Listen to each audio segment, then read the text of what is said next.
everybody. I'm Hillary Yass, and I'm Clinica D, and we would like to welcome you to another episode of Cult Wannakiki. I didn't really like any of the outfits. Well, I liked all of them. That's because you're an idiot. No, you're an idiot. Okay, we're both idiots. Hey, you guys, let me know when we start filming, okay? What? We're already filming. Oh, ooh. Uh-oh. Bye-bye, girls. Bye. Howdy, y'all. I'm Miss Kitty Litter ATX, and I'd like to welcome you to another edition of the New Mew Review. And today we're talking about Camp Wannakiki Season 5, Episode 1. And before we get started, I should mention, if you haven't been to Hillary Yass's channel yet, go to YouTube and check out Cult Wannakiki. It's really great. Her and Clinica actually know a lot of the performers, and they're coherent. So you'll get a really good take on the show from them. And be sure and like, share, and subscribe. Okay? Alright, moving right along. Who's excited for this season of Camp Wannakiki? I'm excited. Are you excited? Let's talk about it. Starting off, we have a skit with the Sugar Baker twins and Dear Ruthie, where they're preparing for the new batch of campers for this season. I should have to mention here that laugh tracks drive me nuts. I don't like them. Thank you. You know, I just don't really care for laugh tracks that much or background noise effects when I don't know that really it's necessary because all of them are quite funny in their own right. Let the audience find a joke on their own. The laugh track thing for me, just not so much. Maybe that's just me. I don't know. Anyways, moving right along, the skit was actually funny. I know, right? And we got to meet all of our new campers, starting off with Tara Newho, who comes to us from Fort Myers, Florida. She was giving kind of a bimbo tart tease. Had a little hole maybe in the back of her pants. I was here for it. You know.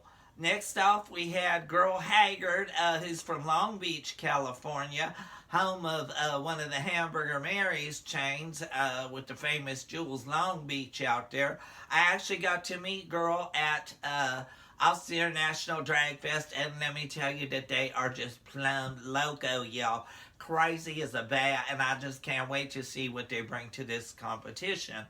They're giving you kind of a punk rock tease, and I'm there for it. Next out the gate, we have Miss Texas 1988, who is neither from Texas or 1988. But she is from Seattle, Washington. Pardon me. They are from Seattle, Washington. They are non-binary. We're giving some pageant tease. They're kind of like maybe a runner-up at a pageant. I don't know. I was also thinking of Miss Richfield, if y'all are familiar with her. That kind of thing. But very interesting. Can't wait to see how they do in the competition. Next off, we have Muffy Vanderbilt from Houston, Texas. Okay, well, Muffy is giving us kind of a tantrums and tiaras kind of tease. She is a self-described Texas toddler. Maybe a little bit of a bratty thing going on. And I have to give props where props are due. Out of all the DDS, which are the daily drag face looks, it's the look that they're wearing every single day. They're kind of hard to elevate because you have your basic pink Camp Wannakiki t-shirt, and then you have whatever accessories are thrown into that.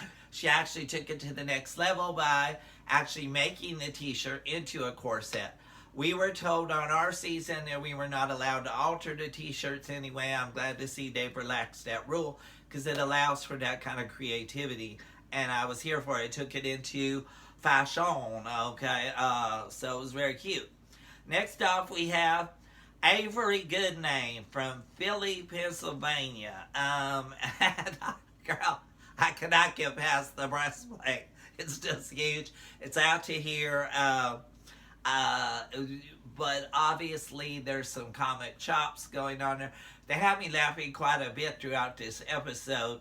So I can see the comedy there, even though they may say that they don't think that they have the comedy thing going on. I see it, so it's there. Avery, I should mention, is disabled and has a walking stick, but also is bringing a whole lot of comedy to the party, so I can't wait to see how they do.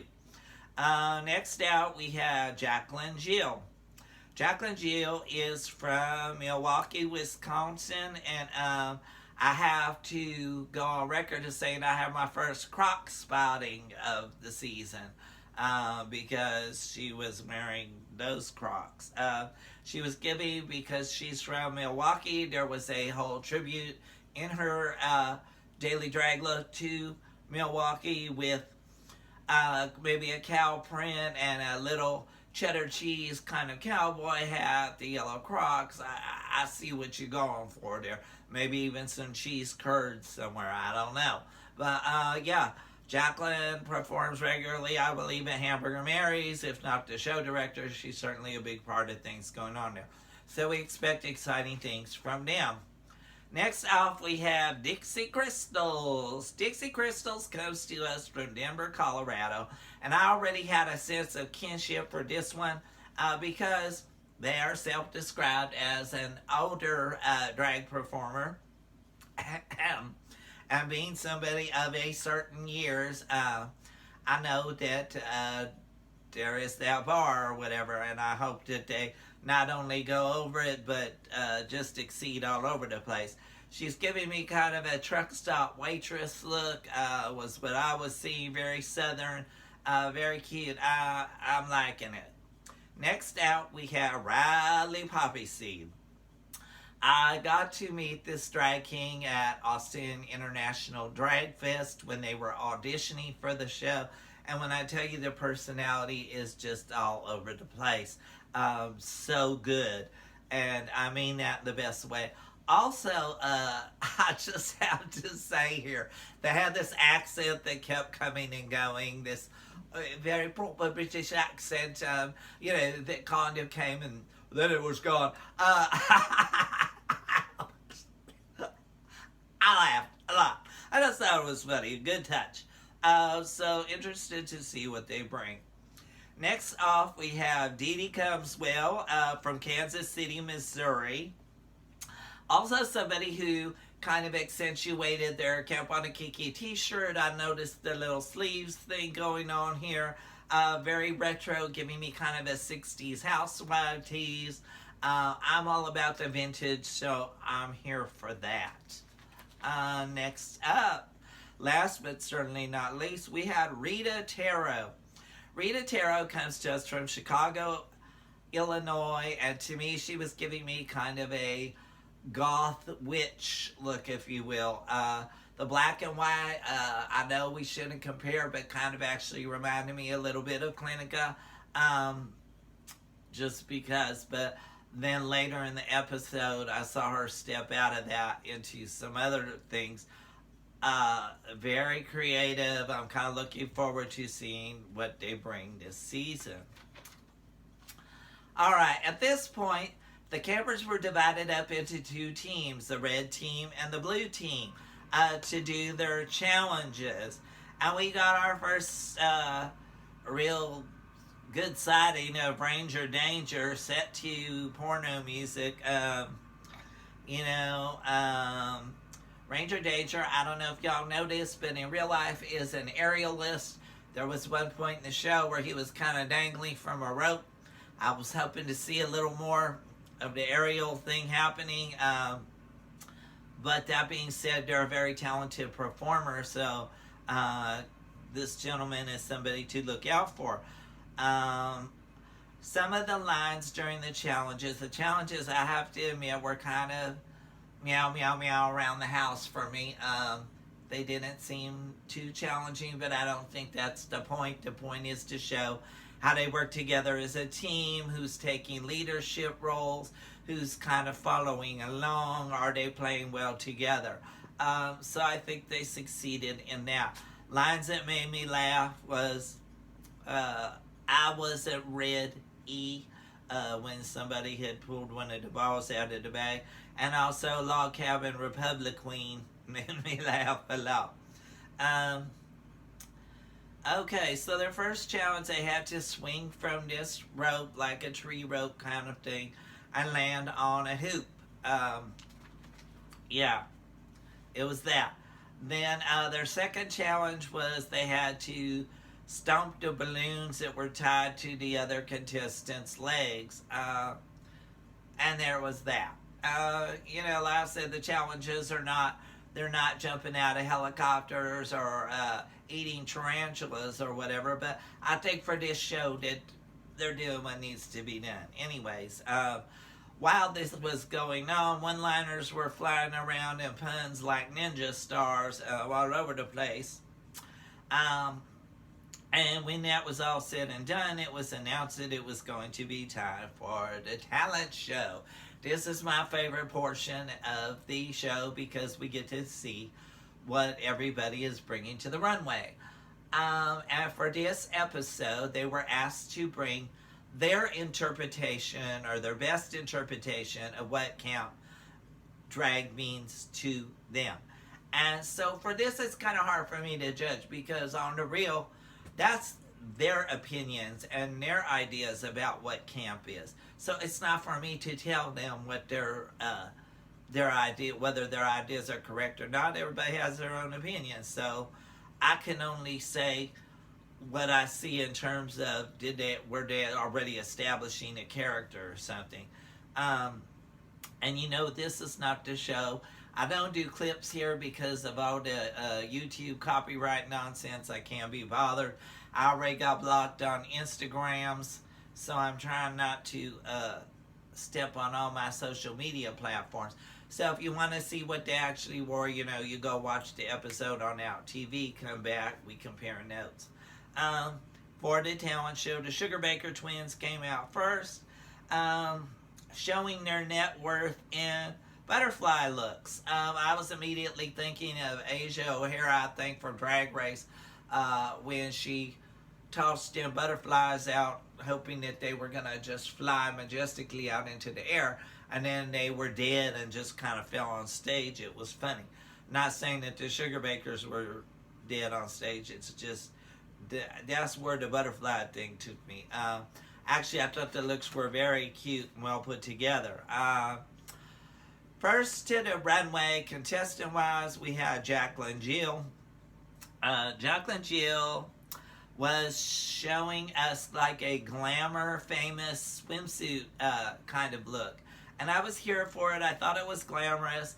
The big boobs kind of shocked me for a minute because I was like, I thought that was Avery Goodname's gig. So to see somebody else come out with that, although Jacqueline said hers were bigger, it was a little surprise. But it was a cute day at the beach, so I was there for it. And those prosthetic lips, I was also thinking Jennifer Coolidge a little bit. It was cute. Next up, we had Muffy Vanderbilt. Muffy Vanderbilt took us to an ice cream fantasy. There was a lot of pastels going on. The hair was just immaculate. I think with Muffy, we're going to see like some really next level looks this season. I don't know whether she does her own stuff or has somebody tailor make it, but she always looks very well put together. So all I can say is sweet to your ice cream fantasy. Next up, we had Avery Goodname, and what do I have here? Let Her Rip. Okay, so yeah, it was letters and words all over the place. I don't even know how to describe this other than it was utterly fabulous. There was it to spell it out for you. Where's that laugh track when I need it, y'all? there was just like words spelled out here and there all over the costume. It was really one of the most creative looks I've seen on Wannakiki in 5 seasons. It was just that cute. I literally loved it. Literally, because you have to read. Okay, then. Laugh track again. Next out, we have Miss Texas 1988. It was giving us pageant winner with a reveal into a burlap gown. Yeah, so the thing was that she came out, she would look like somebody who had just won Miss Whatever. And all of a sudden the gag was that she tore that costume off and her other costume represented failure. To me, this was kind of poignant because all of us who have reached to strive for something and maybe not hit that goal, we know what it's like to feel that failure or whatnot, but at the same time, the failure look was still quite glamorous, even though the hair had come off and there was like these tufts hanging out. It took me a little bit into Dracula territory, actually. And it also reminded me, the burlap gown brought back memories of Alexis Bevels from season 1, who similarly had this burlap gown that was fabulous. So, interesting look. Also, I said in my notes that I appreciated anyone who can litter the stage, because there was just props and costume stuff all over. Next up, we had Tara Newhall. Tara came out as... she came out as a pile of laundry, y'all. And I appreciated this because there's so many people who are not trying to look like a pile of laundry, and then that's what they present. So the fact that she actually purposely did that and did it well, I was there for it. There was a little dryer on top of her head. To be totally honest, at first I didn't get what that was until Ruthie had mentioned it or whatever, and then it made more sense in terms of the outfit. But there was a dryer with a light in it and whatnot, and then there was clothing cascading down all over the body, and it was just hilarious. I was there for this all the way. Next up, we had Girl Haggard. Girl Haggard, I put in my notes, punk rock Marge Simpson. Yeah, so there was this pile of blue hair, some googly eye glasses that were hilarious, but then kind of a punk couture look going on with the jacket and a shirt and a pant. And it was all hand done and painted and whatnot and jeweled, and I thought it was very creative. It was cute. Like I said, with Girl Haggard, I think we just are never going to know what to expect from one week to the next, so I'm here for all of the foolishness. Let's bring it on. Next up, we have Riley Poppy Seed. Riley Poppy Seed came out. In my notes, I have comical hypnotist. Okay, so yeah, it was like this black and white outfit. In truth, initially I thought it was a little simple, but when the story was explained later, Riley said that it was their first drag outfit that they had purchased, and that he had wanted to show that off or whatever. He actually had added some things to it. The funniest part of it was that he had this parasol that was done with the little hypnotist wheels, and he was trying to hypnotize the judges into saying, yes, this will be the season that you will recognize and crown a drag king. So yeah, I was here for that. Excuse me. There's a lot of the accent coming in and out was really funny. I was there for it, and I thought that Riley had perhaps rated Clinica's Closet once again. The physical comedy was there. They were all over the stage. So, very well done. Props. Next up, we had Dee Dee Compswell. Dee Dee, I'm kind of really appreciating because they're bringing me that vintage that I just love. I'm very about that 50s and 60s glamour, and she just has that. This particular look, she brought kind of an ice cream gal. Maybe she works at the local malt shop. Red and white. It was very cute. Also a little bit simple, but she also did do a reveal that took it into more of a burlesque territory, and that I was there for. Once again, very sweet choice of costume, cute. I was all about it. Next up, we have Rita Tara. Okay, this was like gag worthy, and I'm just gonna say it. I was like, this is the one where I just went, oop, oop, oop. Yeah, she came out and she was this royal food witch. I think that Rita's gig is that she's actually some kind of a witch. And I was expecting that we were going to see this whole black and white thing all season. But she totally took me by surprise. She came out in this very multicolored outfit. I was gagged. It looked expensive. I don't know if it was homemade or not. If it was, props to you, Rita. If you bought it somewhere, well, it still worked. Basically, it was like a sandwich thing. Also had a reveal when it opened up. Just super next level cute drag. The Sugar Bakers even said that they would consider her for a new mascot. I thought it was very well executed. Next up, we have Dixie Crystals. Dixie came out and kind of was giving this A-line country dress moment with petticoat. I have to say this. I'm all about a good A-line with the petticoat, and I live for, okay, country. I feel where you're at here. Was it a little simple? Possibly, but I thought she sold it with the story and the personality. I tell you that Dixie's smile lit up the whole stage. I was like so blinded. I almost didn't know what she was wearing because she's just that girl. Personality plus, and I think she did end up selling the outfit.